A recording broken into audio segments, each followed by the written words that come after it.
பூஜ்ஜியத்தின் பெரிய மதிப்பு. ஒரு கிராமத்தில் மதி என்ற சுறுசுறுப்பான சிறுமி இருந்தாள். அவளுக்கு எண்களை பற்றி தெரிந்து கொள்வது என்றால் மிகவும் பிடிக்கும். அவளது மேஜையில் 1 முதல் 9 வரையிலான எண்கள் இருந்தன. 1 2 3 9 என்று மதி சத்தமாக எண்ணுவாள். ஆனால் வட்டமான ஒரு எண் மட்டும் தனியாக மூலையில் இருந்தது. அதுதான் பூஜ்ஜியம். அதன் பெயர் சுழிலி. மதியோ அதை தனியே ஒதுக்கி வைத்தாள்.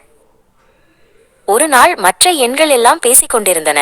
நாம் எவ்வளவு பெரிய எண்ணாக மாற முடியும் என்று ஒன்று கேட்டது. 9 பெருமையாக, நான் தான் உங்களில் மிக உயரமானவன் என்றது. மதி நிறைய ஆப்பிள்களை கொண்டு வந்தாள். இப்போது இந்த ஆப்பிள்கள் எத்தனை என்று எண்ணி பாருங்கள் என்றாள்.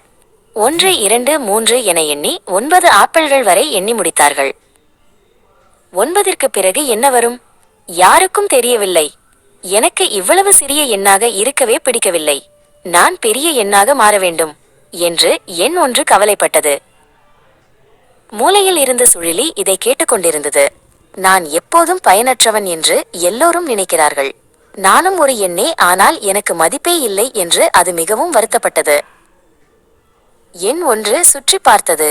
திடீரென சுழிலியை பார்த்தது. ஹே சுழிலி, நீ இங்கு வந்து என் பக்கத்தில் நிற்க முடியுமா என்று அழைத்தது.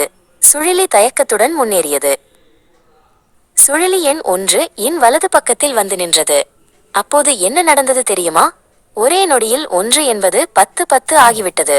மதிக்கு ஒரே ஆச்சரியம். சுழிலி சிரித்துக்கொண்டே சொன்னது, நான் தனியாக இருந்தால் எனக்கு மதிப்பு இல்லைதான். நான் ஏதுமில்லை என்பதை காட்டுவேன். ஆனால் நான் ஒரு பெரிய எண்ணின் பின்னால் வரும்போது அதன் மதிப்பை நான் 10 மடங்கு உயர்த்துவேன். மதி இப்போது பூஜ்ஜியத்தின் மதிப்பை முழுமையாக புரிந்து கொண்டாள். சுழிலி, நீ ஒரு மந்திர எண். இனிமேல் உனக்குத்தான் என் எண் பெட்டியில் முதலிடம் என்றாள். எல்லா எண்களும் சேர்ந்து விளையாடத் தொடங்கின.